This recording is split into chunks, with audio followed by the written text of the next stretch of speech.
Ma asaba min musibatin, ya. Tidaklah sesuatu yang menimpa itu terjadi. Ya, asaba yusibu, musibah itu segala yang kita alami. Ya, jadi musibah itu konotasinya netral asalnya teman-teman sekalian. Asalnya netral, semua yang kita alami dalam kehidupan ini. Baik yang bernuansa suka ataupun yang kita rasakan duka. Awas ya, baik yang bernuansa suka ataupun yang kita rasakan apa? Duka. Jadi semua yang kita alami, ya kan kita mengalami kesenangan, kesedihan, ya, kebahagiaan, ketentraman, kenyamanan dan macam-macam. Ya, jabatan kita dapatkan, misalnya promosi, harta kita dapatkan, saat yang sama ada pengurangan dari harta, ya, ada kecelakaan pada pekerjaan dan macam-macam dan sebagainya. Nah, itu semua yang kita alami. Cuma biasanya psikologi manusia itu kan selalu mengaitkan musibah itu dengan yang dukanya saja. Itu kan dia kena musibah tuh, gitu kan, kenapa kepleset di jalan. Itu kan dia kena musibah tuh, kenapa jatuh begini. Itu kan pada yang dukanya aja, padahal semua musibah. Ya, semua yang kita alami itu musibah, semua yang kita alami karena asalnya dari kata asoba yusibu, yang menimpa, yang kita alami juga. Ya, kalau langsung kepada kita, gitu kan, namanya soyib. Makanya kalau hujan itu ada menimpa, langsung netes gini, kita katakan berdasar doa Nabi, Allahumma soyiban nafi'a, ya Allah jadikan hujan yang jatuh menimpa kami ini mengandung manfaat. Ini kan tidak terjadi sesuatu yang menghadirkan duka mendalam gitu. Kembalikan ke yang tadi, karena semua yang menimpa kita semuanya berdasarkan hukum Allah, ketetapan yang sudah ada dibuat dan kita berikhtiar menjalani. Ya, cuman kan ada sebab akibat, ada sebab, musabib, musabbab. Ya kan? Musabib, musabbab nggak usah ditanya, sebab dipelajari. Bingung kan? Ya, makanya kita terangkan. Musabib, Allah yang menetapkan, bikin hukum. Musabbab, kita yang mengalami, menjalani. Sebab-sebab itu yang dipelajari. Misal, ada orang kecelakaan, meninggal. Ya, meninggal nih. Musabib yang menetapkan hukum itu Allah, nggak usah ditanya. Kenapa dia meninggal? Nggak usah ditanya, emang udah ajal. Kenapa Allah mewafatkan dia? Nggak usah ditanya, itu kehendak Allah, kewenangan sesuai dengan sistem ajalnya. Musabbab, orang yang mengalaminya. Sebabnya itu yang dipelajari. Apa yang dia tempuh saat berikhtiar di jalan itu? Apakah kendaraannya betul? Atau jangan-jangan kecepatan terlampau tinggi? Atau berkendaraan misalnya sambil main Instagram, ya, sambil lihat-lihat YouTube, sambil telepon-teleponan, macam-macam. Itu yang dipelajari. Begitu terjadi itu semua, musabib nggak ditanya, kenapa Allah mewafatkan dia? Udah, itu selesai, tiba ajal. Kenapa dia wafat? Karena bagian dia meninggal, ajalnya tiba, selesai. Tapi sebabnya dipelajari, jadi hukum buat kita. Jangan lagi mengendari kendaraan dengan kecepatan melampaui batas, apalagi sambil main-main misalnya media sosial, ya, menghidupkan telepon macam-macam dan sebagainya, sehingga konsentrasi itu tidak bisa fokus dengan baik, ya. Nah, itu yang disebut dengan bagian-bagian dalam lingkar kehidupan. Tapi jangan lupa, bukan hanya suasana duka, yang suka pun demikian. Karena semua masuk sistem, semua kehendak Allah sudah diatur. Kalau begini jadi begini, ini jadi seperti ini. Itu Allah buat sistem, manusia berikhtiar. Sistem itu semua baik. Baik semuanya dengan semua resiko dijelaskan. Ya, karena semua baik, karena bersumber dari yang maha baik. Kalau manusia memilih salah, itu salah manusia, jangan salahkan Allahnya. Ya, kayak gini di sekolah ditetapkan oleh kepala sekolah, ya. Semua ujian ya, nanti pas ujian akan diukur bagus, belajar semuanya. Belajar, kalau belajar naik kelas begini. Kalau tidak belajar nggak naik kelas akan dihukum begini. Kepala sekolah sudah baik menerangkan, bahkan tentang hukuman pun supaya trigger naik kepada yang baik. Jangan jadi begini. Ya, diarahkan supaya mengarahkan kepada yang baik. Terus ada anak nekat gak belajar, padahal udah diberitahu. Apakah yang salah kepala sekolah? Tidak. Kepala sekolah tetap baik, yang salah anaknya. Laisa kamitslihi syai', nggak ada yang sama serupa dengan apa yang Allah sampaikan. Tapi kurang lebih gambaran tadi, logika yang pengantar yang tadi disampaikan bisa menangkap, oh ya, Allah tuh maha baik. Diberikan semua punya Allah. Ya, inna lillah, semua punya Allah. Inna, bahkan diri kita pun, inna lillah, semua milik Allah. Semuanya. Yang punya Allah, kita nggak punya apa-apa kok. Ya kan? Ya wa inna ilaihi raji'un. Bahkan karena kita punya Allah, maka kembali pada yang punya. Ya, kembali pada yang punya. Ya kan, kalau kita dititipin sesuatu, kita balikin pada yang punya. Kita dititipan, istri titipan, anak titipan, suami titipan. Suatu saat akan pulang pada yang punya. Jaga titipan dengan baik. Dan tangan ini titipan, mata titipan, jaga dengan baik. Makanya yang menitipkan itu membuat hukum. Ini tangan gunakan begini ya, jangan dipakai begini. Mata gunakan begini ya, jangan dipakai begini. Kalau kamu jaga betul semua, aku lekatkan abadi selamanya sampai pulang. Ditempatkan jadi abadi, melekat pada kita. Ditempatkan di surga, indah. Allah maha baik. Maka kita katakan inna lillahi wa inna ilaihi raji'un. Makanya setiap kali ada musibah, kita katakan inna lillahi wa inna ilaihi raji'un. Dan musibah itu bukan hanya terkait dengan duka, tapi juga ada sukanya. Makanya kalau dulu orang diberi jabatan, inna lillahi wa inna ilaihi raji'un. Karena merasa titipan. Dan karena titipan, dia punya beban merawat. Kalau benar dapat pahala, kalau salah konsekuensi bermasalah. Ya, makanya ketika titipan itu jabatan misalnya diberikan pun, kedudukan diberikan, tetap Allah tegaskan. Itu Allah yang amanahkan. Nah, masuk pindah suratnya ke Quran surah berapa? Surah ketiga, Ali Imran. Ya kan? Dari ayat berapa? 26 sampai 27 kita dapatkan qulillahumma malikal mulki tu'til mulka man tasya' wa tanzi'ul mulka mimman tasya' wa tu'izzu man tasya' wa tudhillu man tasya' biyadikal khair innaka 'ala kulli syai'in qadir sampai tulijul laila fin nahar dan seterusnya. Bahkan malam, ya, kemudian gelap, siang dan sebagainya. Pun Allah yang mengatur semua kok. Ya, makanya di Al-Baqarah di Quran surah kedua ayat 156, ya, setiap kali kita mendapati ujian kita katakan alladzina idza asabathum musibah qalu inna lillahi wa inna ilaihi raji'un, untuk membangun kesadaran pada diri kita semua punya Allah kok. Allah sudah tetapkan kok. Sudah ada semuanya kok dan seterusnya, gitu kan? Nah, karena psikologi manusia menganggap musibah itu selalu lekat dengan yang duka aja, makanya dikasih gambaran di ayat 155-nya untuk membangun kesadaran.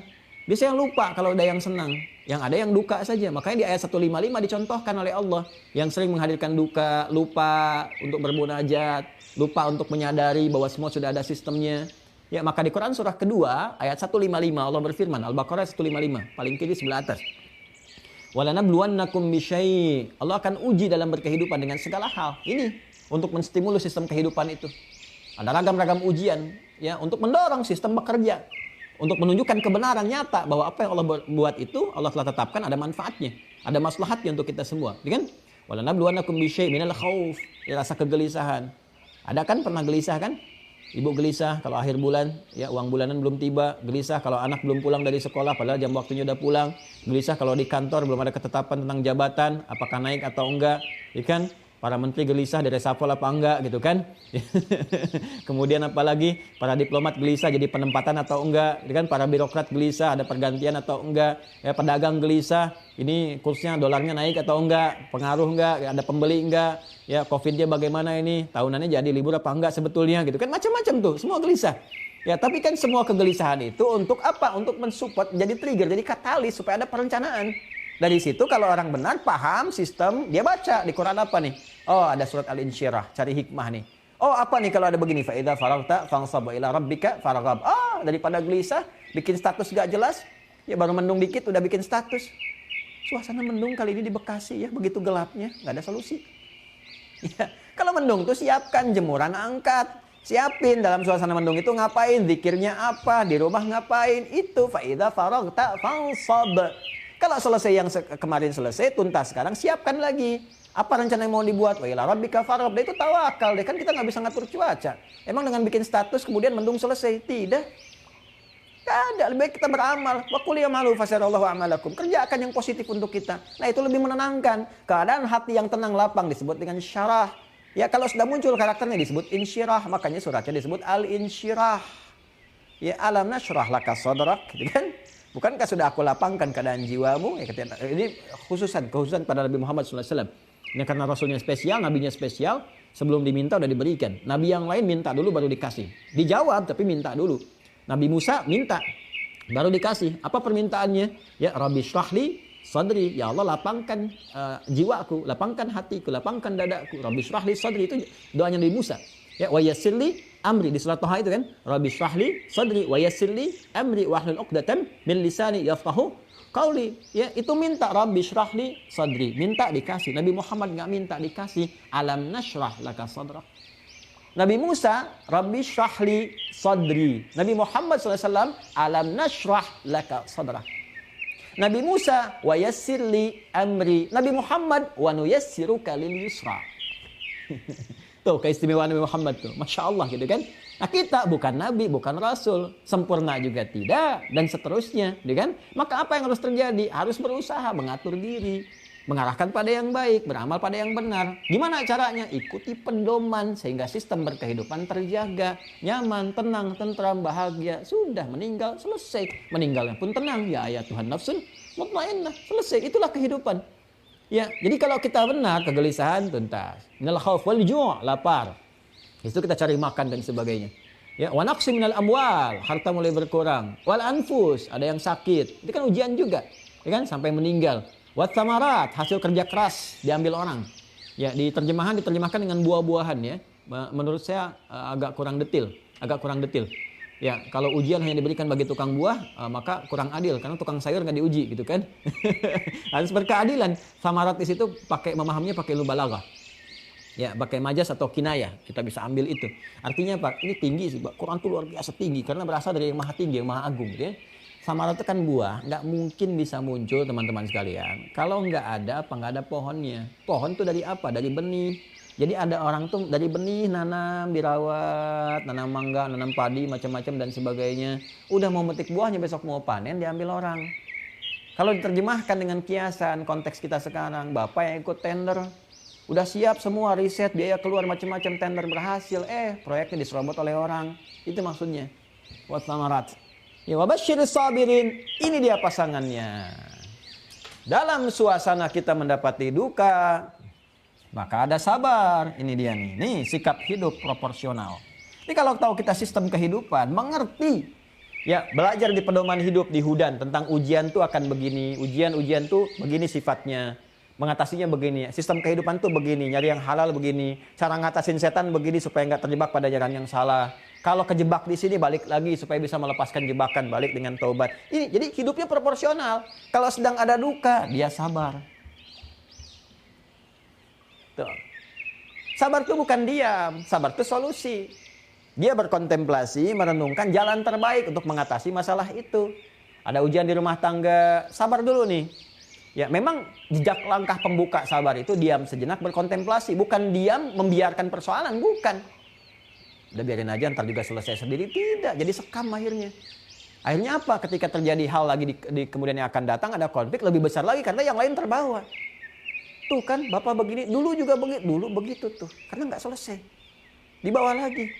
Ya, jadi persoalan cuma masalah senyuman, terus persoalan tagihan listrik yang 10 tahun yang lalu ke bawah lagi. Jadi kan? Sama, di pekerjaan, di apa-apa pun sering kali begitu. Sabar itu bukan begitu. Sabar itu merenungkan sedikit, sampai Nabi kan juga mencontohkan kepada kita. Diam, tapi nyari solusi, nunggu wahyu dan sebagainya. Kalau kita, wahyu udah disampaikan lewat Al-Quran, disampaikan ke kita lah Rasulullah, dijelaskan. Maka ketika ada persoalan di rumah tangga, di pekerjaan, di macam-macam, diam sejenak, merenungkan apa nih petunjuknya. Baca pedomannya, Qurannya apa. Ada semua di situ. Hadisnya. Apalagi kalau belajar dari awal. Sebelum rumah tangga, lihat fikir rumah tangganya. Mau kerja, pekerjaannya apa, lihat sifatnya nih seperti apa. Pasti ketemu, pasti begitu. Itu pasti itu. Ya, itu nggak pernah meleset. Ya, dan selalu seperti itu. Jadi nggak pernah, never, selalu always. Jadi ya nggak pernah meleset dan selalu seperti itu. Nggak pernah, never, selalu always. Ya, itu ya. Jadi itulah sabar. Sabar.